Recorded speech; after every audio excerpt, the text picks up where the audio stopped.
So welcome students, welcome to Gyan wisdom. ये हमारा second class है, सेकेंड वीडियो होगा। इंपॉर्टेंट क्वेश्चंस हम दे रहे हैं अकाउंटेंसी का, जो मैंने आपको लास्ट क्लास में बता दिया था। पार्ट ए का मैंने पूरा दे दिया है, ठीक है। तो आज हम पार्ट बी स्टार्ट करने वाले हैं, और मैंने बताया था कि पार्ट बी से हो सकता है कि आपका दो क्वेश्चन, मतलब दो वीडियो मुझे बनाना पड़ेगा, क्योंकि इसमें थोड़ा सा ज़्यादा है, ठीक है। मतलब यहाँ से भी 5 पेज के आसपास है, थोड़ा बड़ा बड़ा लिखा हुआ है, इसलिए आपको 5 पेज का बना, तो छोटा भी बन सकता था। So accounting for share capital, again मैं एक बार वार्निंग देता हूँ आप लोगों को कि इसका जो फाइल है पीडीएफ फाइल मैं कैरी नहीं करता हूँ, हमेशा मेरे पास नहीं रहता है, तो आप मुझे व्हाट्सएप पे मत मांगो ये सब, ठीक है। आपको अगर चाहिए होगा तो आप इसका स्क्रीनशॉट ले लेना, ठीक है। मैं जब भी साइड बाइड होता हूँ तो आप स्क्रीनशॉट ले सकते हो, उसके बाद अपना नोट कर लेना और देन आप उसके हिसाब से पढ़ना, ओके। चलिए सो देखते हैं।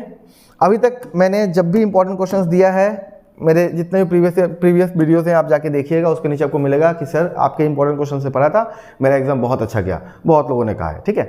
तो बेसिकली क्या है कि जो क्वेश्चंस है, आपको मैं जो मूल मंत्र बता रहा हूँ कि ये इसमें कि आपका PYQ अच्छा से लगाना है, बस PYQ कीजिए और थोड़ा सा पैटर्न पकड़ कर लेते हैं तो आपको समझ में आ जाएगा क्या पढ़ने से आपका एग्जाम में आ रहा है, ओके।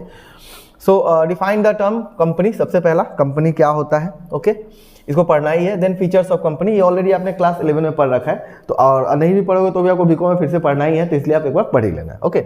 सो कंपनी का मीनिंग, इसमें ज़्यादा अच्छा मैं ये कहता हूँ स्टूडेंट्स को कि आप कंपनी के मीनिंग के लिए जस्टिस लिंडले वाला पढ़ लो, जो ज़्यादा ब्रॉड, ज़्यादा अच्छा कॉन्सेप्ट है, पूरा बढ़िया से बताया हुआ है, या फिर सेक्शन 2 सब सेक्शन 20 के अंदर में कंपनीज एक्ट में जो बताया गया है उस डेफिनेशन में पढ़ लो कि company is a company which registered under this act और एनी अदर प्रीवियस एक्ट, बस हो गया। ये भी आपका काम हो जाता है, 1 मार्क के लिए 2 मार्क के लिए भी चलता है, ठीक है। फीचर्स क्या होते हैं, तो बहुत सारे फीचर्स हैं, आप पढ़ लीजिएगा। What do mean bye share, share क्या होता है ना। सो हमने पढ़ा हुआ है कि part of capital, the capital of a company is divided into small parts, और जो स्मॉल पार्ट्स होता है उसको हम क्या कहते हैं, शेयर्स कहते हैं। इसके टाइप्स कितने होते हैं, तो आपके पास में जो शेयर का टाइप है वो 2 तरह का होता है, इक्विटी और प्रेफरेंस, ठीक है। दोनों का मीनिंग और फीचर भी आपको देना ही है, तो एक्सप्लेन दें, ठीक है। देन उसके बाद में आता है क्या, डिस्टिंग्विश बिटवीन पार्टनरशिप फर्म और जॉइंट स्टॉक कंपनी, ठीक है। सो पार्टनरशिप फर्म में और जॉइंट स्टॉक कंपनी में डिफरेंस आपको बताना है। और एक और चीज मैं बताता हूँ, हालांकि यहाँ पे शायद नहीं है, अगर कहीं पे होगा तो मिल जाएगा। Balance sheet of partnership firm और बैलेंस शीट ऑफ कंपनी के बीच में भी आपसे डिफरेंस पूछा जा सकता है, ठीक है। तो ये तो मैंने हो गया पॉइंट का, ये तो हो गया टॉपिक का नाम, ठीक है, कि पार्टनरशिप ऑफ फर्म में और जॉइंट स्टॉक कंपनी में क्या डिफरेंस होता है। क्लास 11 के BST से बन रहा है। और बैलेंस शीट, जो अकाउंट्स का क्वेश्चन बनता है कि balance sheet of partnership firm और बैलेंस शीट ऑफ कंपनी, इन दोनों में क्या डिफरेंस है, ये भी आप पढ़ लीजिएगा। इसका इन सभी जो भी मैं अभी आपको दे रहा हूँ, इन सभी क्वेश्चंस का नोट्स जो है आपको ज्ञान विजडम ऐप पे मिल जाएगा, ठीक है। ज्ञान विजडम ऐप पे आपको इंग्लिश का नहीं मिलेगा, आपको इंग्लिश ऑल्टरनेटिव इंग्लिश का आपको कोर्स ही लेना पड़ता है, सिर्फ नोट्स अवेलेबल नहीं है, क्योंकि वहाँ पे कॉपीराइट का प्रॉब्लम है। अकाउंटेंसी है, बिजनेस स्टडीज है, फाइनेंस है और इकोनॉमिक्स है, 4 सब्जेक्ट का नोट्स हमने दिया हुआ है, और A1 नोट्स है। अब पढ़िएगा तो आपका एग्जाम खराब हो ही नहीं सकता है, आप पढ़ लीजिएगा वहाँ तो, ठीक है। देन इक्विटी शेयर और प्रेफरेंस शेयर, बहुत बार रिपीट हुआ है, देख सकते हो आप ना, बार बार रिपीट होने वाला क्वेश्चन है। हालांकि लास्ट ईयर ही आ चुका है, तो इस साल मैं ऐसे बोलूंगा कि शायद ना आए, बट फिर भी एटलीस्ट 2 तो आप पढ़ के जाइएगा, और नहीं पढ़िएगा तो भी हो जाएगा, क्योंकि आपने मीनिंग में तो इसको आपको पढ़ना ही है, ठीक है। तो मीनिंग से आपको पता चल जाएगा कि भाई they have voting right, they do not have voting right ना, आप बना सकते हो, ठीक है ना। देन डिविडेंड पेमेंट में इनको पहले मिलता है, इनको बाद में मिलता है, अपने आप आ जाएगा। शेयर और डिवेंचर का डिफरेंस जरूर करना है, हालांकि डिवेंचर आपका अगला चैप्टर है, बट मैंने यहीं पे इसको डिफरेंस में दे दिया, ठीक है। तो शेयर और डिवेंचर का डिफरेंस, कभी कभी शेयर और बॉन्ड का डिफरेंस पूछ लेता है, तो बॉन्ड और डिवेंचर मोर और लेस सेम ही फीचर शो करते हैं, ठीक है। ये देखो बार बार रिपीट हुआ है, 22, 23, 24 बार बार आया है, ठीक है। ओवर सब्सक्रिप्शन, अंडर सब्सक्रिप्शन, ये भी आपका 2022 में पूछा गया कि ओवर सब्सक्रिप्शन क्या होता है, अंडर सब्सक्रिप्शन क्या होता है। आपको अगर पता होगा कि मैं 2 दिन पहले एक लाइव क्लास लिया था, जिसको मैंने मोटा मोटी 1 दिन पूरा जो है मेरा लाइव चल ही रहा था, वो मेरा लूप पे लाइव चल रहा था, 2 घंटा का क्लास था, वो लाइव पे चल रहा था। अभी हमने जब चेक किया तो हमारे चैनल पे वो दिख ही नहीं रहा है, पता नहीं क्या हो गया, मतलब कुछ होता है, वो उतना मुझे भी नहीं पता है। तो इसके लिए आपको मैं क्लास भी दूंगा, शेयर वाले पार्ट के लिए मैं आपको 2 घंटे का क्लास अपलोड करूंगा, इस वीडियो के जाने के 1-2 दिन बाद मैं डालूंगा, ठीक है। तो उसको आप देखिएगा, वो मैं नॉर्मल अपलोड करूंगा, क्योंकि मेरे ख्याल से नॉर्मल अपलोड ही सही है, ठीक है। लाइव वाला जो है वो मतलब मैंने कहीं और से, मतलब कोई और सॉफ्टवेयर से यूज किया था, पता नहीं, इसीलिए शायद नहीं आया, क्या हुआ मालूम नहीं, ठीक है। तो शेयर कैपिटल क्या होता है अपने को देखना है, इसके वेरियस कैटेगरीज देखना है, ठीक है। शेयर कैपिटल के अलावा शेयर एक अलग चीज है, शेयर कैपिटल अलग चीज है डेफिनेशन वाइज, ठीक है। और शेयर कैपिटल के कैटेगरी मोटा मोटी आई गेस 6 या 8 के आसपास है, जो भी सब कैटेगरीज हैं वो सब आपको देखना है, ठीक है। जैसे ऑथराइज, इशूड, हाँ यहीं पे है, 5 आपको दिया गया, ठीक है। Authorize, issued, called up, paid up, uncalled, ठीक है, ये सारा। देन कैन बी आज फॉर डिफरेंस ऑल्सो। अच्छा, कभी कभी इन दोनों में मान लो इसका और इसका डिफरेंस पूछ लिया, इसका डिफरेंस पूछ लिया, तो ऐसे भी पूछा जा सकता है, ठीक है, ये बताया जा रहा है। तो जब मीनिंग पढ़ोगे तो डिफरेंस अपने आप आपको 2 मार्क का वहां से निकल के आ ही जाएगा। What are the various purpose of securities premium, ये बार बार आने वाला क्वेश्चन है, बहुत बार रिपीट हुआ है, देख सकते हो 20-24 उससे पहले भी कितना बार आ चुका है कि सिक्योरिटीज प्रीमियम रिजर्व पहले हुआ करता था, एक्चुअली पहले हुआ करता था सिक्योरिटीज प्रीमियम, बाद में हुआ फिर सिक्योरिटीज प्रीमियम रिजर्व और फिर से हो गया सिक्योरिटीज प्रीमियम। तो इसका यूज कहां पे होता है, यूटिलाइजेशन क्या है, हाँ। तो नोट्स वगैरह में आपको 3-4 मार्क का तो दिख ही जाएगा, हो सके तो 5 मार्क का कर लेना। मेरे नोट्स में मैंने साथ अपडेट कर दिया 5 मार्क के लिए, क्योंकि आजकल जो है ना 5 मार्क का भी पूछ लेते हैं। Can a company issue share at discount, आज के टाइम में क्या है, कंपनी कर सकता है, अगर हाँ तो किस कंडीशन में। तो बेसिकली नया कंपनी शेयर डिस्काउंट पे इशू नहीं कर पाता है, बाद बाकी कंपनी कर सकता है। हालांकि अब जो है ना, अब शेयर इशूड एट डिस्काउंट जो है बंद हो गया है, ठीक है, तो वो अब आपको नहीं दिखेगा। तो ये पहले वाला क्वेश्चन था। देन देखो 3 और 14 में पूछा हुआ है, ओके, तो इसको इग्नोर कर देना है। What is reserve capital, reserve capital क्या हो सकता है, क्या होता है, ठीक है। कैपिटल रिजर्व और रिजर्व कैपिटल के बीच में डिफरेंस क्या होता है, तो दोनों अपोजिट, दोनों अलग अलग टर्म्स है, बट लगने देखने से सेम सेम लगता है, तो ये आपको पढ़ लेना है अच्छा से, ठीक है। नेक्स्ट चलते हैं अगले क्वेश्चन की तरफ। What are the statutory and statistical books, ये आपको क्वेश्चन बैंक में मिलता है क्वेश्चन, ठीक है, कि कुछ स्टैट्यूटरी बुक्स हैं और कुछ स्टैटिस्टिकल बुक्स हैं जो कि हर एक कंपनी को मेंटेन करना पड़ता है, उनका नाम आपको एटलीस्ट एग्जाम्पल याद रखना है, कम से कम 2-2 या 3-3 हो जाए तो और अच्छा बात है, ठीक है, बस आपको नाम बताना है, ठीक है।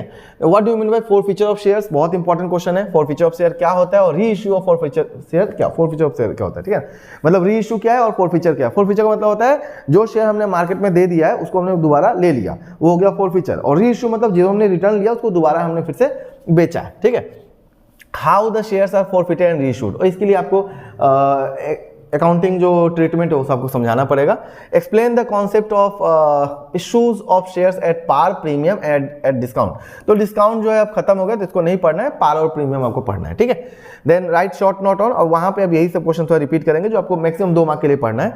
कॉल्स इन एरियर क्या होता है, कॉल्स इन एडवांस क्या होता है, देख लो कितने बार आ रखा है, तो इसलिए आपको ये सब करना ही करना है, ठीक है। जो यहाँ पे भी ईयर मैंने लगा दिया वो आपको करना ही करना है, ठीक है। देन मिनिमम सब्सक्रिप्शन, ये तो आप जब पढ़ोगे तो आएगा ही, ठीक है ना। अनइश्यूड कैपिटल, वो आपको पार्ट्स ऑफ कैपिटल में मिल जाता है। Over subscription, pro rata allotment over subscription से रिलेटेड टॉपिक है। देन अंडर सब्सक्रिप्शन, हाँ, over subscription, under subscription. Minimum subscription क्या होता है, जो इतना कम से कम कंपनी सब्सक्राइब करवा ले ताकि वो अपना शेयर को इशू कर पाए, ठीक है, तो इसका भी रूल्स होता है, वो आप देखिएगा 90% तक करवाना पड़ता है। देन स्वेट इक्विटी शेयर क्या है, ये आपको दिखेगा, अगर आप थ्योरी पढ़ते हो आपको मिलेगा। स्वेट मतलब पसीना होता है, तो बेसिकली एम्प्लॉइज को दिया जाता है उनके पसीना के लिए, ठीक है। Then share issue of shares consideration other than cash, meaning पूछा जा सकता है, हालांकि कभी पूछा नहीं गया है। प्रीलिमिनरी एक्सपेंसेस के ऊपर क्वेश्चन बन सकता है। Bonus share, buyback of share और सिक्योरिटीज प्रीमियम, इसका मीनिंग बन सकता है सिक्योरिटीज प्रीमियम का, ठीक है। और बायबैक और बोनस जो है ना, इस आपके बुक में टॉपिक है, बट बेसिकली एग्जाम में आता नहीं है, बोल के लोग कराते नहीं है, ठीक है। हालांकि आपको जब आप कॉर्पोरेट अकाउंटिंग पढ़ने जाओगे तो ये सब आपको अच्छा से पढ़ना ही पड़ेगा, इसीलिए एचएस में नहीं पूछता है शायद, ठीक है। नेक्स्ट हम आते हैं नेक्स्ट चैप्टर की तरफ। नेक्स्ट चैप्टर अपने पास में डिवेंचर का। So accounting for debentures, issue and redemption. सबसे पहले तो मीनिंग ऑफ डिवेंचर पढ़ना है। डिवेंचर और बॉन्ड बात एक ही होता है, मैंने अभी भी आपको बताया था, ठीक है। इसके फीचर्स क्या है और सबसे ज्यादा इसका डिसएडवांटेज क्या है। डिसएडवांटेज बहुत ज्यादा इंपॉर्टेंट है, क्योंकि डीमेरिट या डिसएडवांटेज बार बार पूछा गया है डिवेंचर का, ठीक है। देख सकते हो आप 7, 13, 15, 17, 18 बार बार रिपीटेड है। इधर में देख लो फीचर्स 22, 24 में दोनों में पूछा गया है, ठीक है। बीच में अगर मैंने लगा दिया मतलब ये इसके लिए आया हुआ है। अब आप देख सकते हो, जब मैंने लास्ट ईयर दिया होगा ये क्वेश्चन तो मैंने ये सब दिया ही होगा, उसी में से आया है ना, सब में ऐसे आपको दिखेगा। What are the various types of debentures, कितने टाइप के डिवेंचर होते हैं। पहले तो नहीं पूछे जाते थे, बट अचानक से 2023 में पूछ लिया तो इसलिए लोग अब पढ़ना शुरू कर दिए हैं। तो टाइप्स ऑफ डिवेंचर और types of preference share more और लेस सेम ही होते हैं, बस थोड़ा वर्ड आपको चेंज करना पड़ेगा, ठीक है। तो एकदम सेम सेम है। देखो 18 और 23 में पूछा गया है। 23 में पूछा गया रजिस्टर्ड, मतलब इसके टाइप से एक टाइप पूछ लिया, और 18 में तो पूरा ही पूछा गया था। Then what do mean by redemption of debenture. Redemption of debenture क्या होता है, मतलब रीपेमेंट, ठीक है। और इसका सोर्स क्या है, मेथड, सोर्स एंड मेथड्स क्या है, तो ये भी आपको रिपीटेड आपको दिख जाएगा, ठीक है। Then issue of debenture as collateral security, meaning पूछा गया इसका 2023 में, okay. What do you mean by discount on issue of debentures, हाँ, डिवेंचर पे जो डिस्काउंट दिया जाता है वो क्या होता है, और loss on issue of debenture क्या होता है, ठीक है। ये देख लो आपको 14, 19, 13 में आपको आया हुआ क्वेश्चन है। देन उसके बाद में आता है सिंकिंग फंड। हालांकि आजकल तो नहीं पूछा जा रहा है, आजकल नहीं देखा जा रहा है, बट हमारे टाइम में, हमारा टाइम मतलब ये वाला टाइम था, ठीक है। हमने 13 में मैट्रिक दिया था, तो 15 में हमने एचएस दिया था, तो उस समय के लिए क्वेश्चन इंपॉर्टेंट हुआ करता था, आजकल नहीं आ रहा है, ओके। खैर 2 मार्क के लिए पढ़ लीजिएगा आप। क्योंकि रिस्क लेना अच्छा नहीं है। कभी ना कभी अगर आ रखा है प्रीवियस 10 ईयर्स में तो आपको देख लेना चाहिए कम से कम। Okay, financial statement of company जो आपका नेक्स्ट चैप्टर है। Explain the term financial statement. Financial statement क्या होता है, कितना समय लग गया, 24 देख लेते हैं। चलिए 9 मिनट हुआ है तो हम 2 मिनट और दे सकते हैं। तो explain the term financial statement. Financial statement होता क्या है, इसके आइडियल कैरेक्टरिस्टिक्स, हाँ, जो मतलब कौन कौन मेन कैरेक्टरिस्टिक्स है फाइनेंशियल स्टेटमेंट में होना चाहिए, ये आपको देखो रिपीटेड मिलेगा 16, 17, 19 में आया हुआ है। ठीक है, objectives of preparing financial statement 2023 में पूछा हुआ है। कई बार क्वेश्चन जो है आपको थोड़ा नया टाइप का भी दिखेगा, वो भी आपको ध्यान रखना। हालांकि ऑब्जेक्टिव आपको सिलेबस में से ही आया हुआ है। What are the various types of financial statement, क्या क्या टाइप होते हैं फाइनेंशियल स्टेटमेंट के, 16 में पूछा हुआ है। ये सबसे ज्यादा इंपॉर्टेंट क्वेश्चन है आपके लिए। इस चैप्टर से और कुछ पढ़ो या ना पढ़ो, ये क्वेश्चन जरूर लगा के रखना, क्योंकि मोस्ट रिपीटेड क्वेश्चन है ये।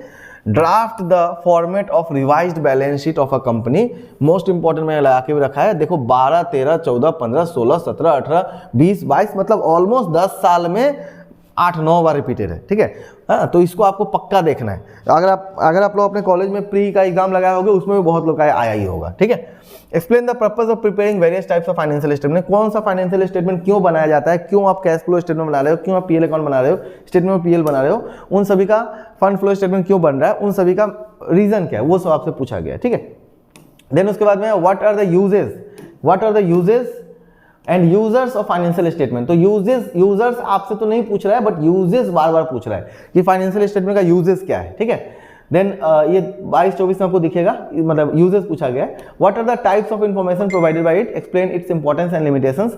ये आपको देखो बार बार रिपीटेड है, मतलब कहने का मतलब यहाँ से आपको इंपॉर्टेंस ऑफ फाइनेंशियल स्टेटमेंट पूछ लेगा, लिमिटेशंस ऑफ फाइनेंशियल स्टेटमेंट पूछ लेगा। तो इस तरह से आपसे ये क्वेश्चन आपको लगाना है। ठीक है, what are the types of information कम पूछा जाता है। Okay, what are contingent liabilities, repeated question था पहले के लिए, बहुत इंपॉर्टेंट हुआ करता था, बट आजकल नहीं आ रहा है। 13 में 19 में, उसके बाद बहुत साल मिस हो गया, तो आप जरूर करके रखिएगा इसको भी कि कंटिंजेंट लायबिलिटी क्या होता है। मतलब वो liability, these are those liabilities which may or may not happen, which may or may not arise. ठीक है, जैसे कंपनी के ऊपर केस हुआ है मानहानि का और 1 लाख का क्लेम कोई किया हुआ है। अब अगर कंपनी केस जीत जाती है तो क्या होगा, वहां पर उसको कुछ पैसा नहीं देना, अगर हार जाती है तो उसे पैसा देना पड़ेगा। तो क्या है, कंटिंजेंट लायबिलिटी है। ठीक है, और इसके आइटम्स है ना, यहाँ पे तो 2 आइटम यहाँ पे मैंने बोला, तो 2 आइटम को हम जरूर करके रखिएगा। ठीक है, difference between balance sheet of company, मैंने आपको बोला ही था कि ये वाला क्वेश्चन आपको मिलेगा, तो मिल गया। ठीक है, कंपनी का बैलेंस शीट और पार्टनरशिप का बैलेंस शीट, ये आपके लिए बहुत इंपॉर्टेंट रहेगा। ठीक है, ये आने वाला क्वेश्चन होता है। कैश एंड कैश इक्विवेलेंट आजकल पूछा जा रहा है, और कभी कभी जो बोक्का लोग है वो क्वेश्चन पूछ रहा है कैश इक्विवेलेंट क्या होता है।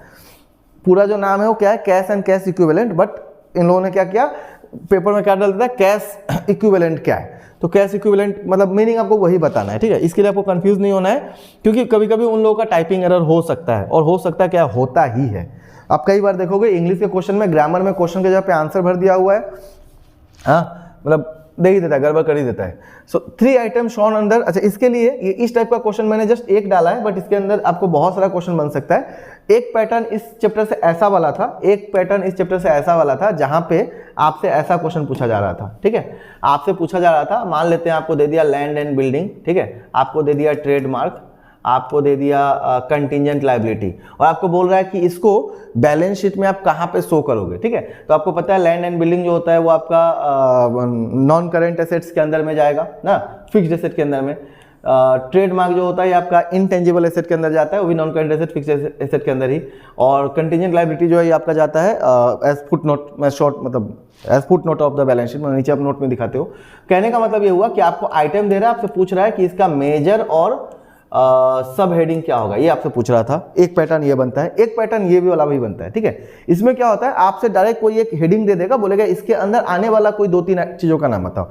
जैसे आप बोला कि रिजर्व एंड सरप्लस के अंदर में आने वाला कुछ आइटम्स का नाम बताओ, कोई बोलेगा कि करंट एसेट्स के अंदर आने वाला 3 चीजों का नाम बताओ, कोई बोलेगा नॉन करंट एसेट के अंदर आने वाला 3 चीजों का नाम बताओ। तो उस तरह का क्वेश्चन भी आपसे बन सकता है। इसका मैंने बहुत सारे क्वेश्चन मतलब मैक्सिमम शायद 8 के आसपास क्वेश्चन मैंने आपको अपने वाले नोट्स में दे दिया है, ताकि और उससे ही क्वेश्चन आता है, उससे बाहर से नहीं आता है। ठीक है, जो ज्यादा इंपॉर्टेंट है वो सब मैंने आपको दे दिया करने के लिए। ओके, ये लोग जहां से पेपर बनाते हैं, ये लोग जहां तक सोचते हैं, ठीक है ना, जहां से लोग पेपर बनाते हैं, मेरा नोट जो बनाया गया है वो उस फॉर्मेट को ही पकड़ के बनाया गया है। इसीलिए ज्यादातर समय क्या होता है, क्वेश्चन जो होते हैं क्या होते हैं, मैच होते हैं ना।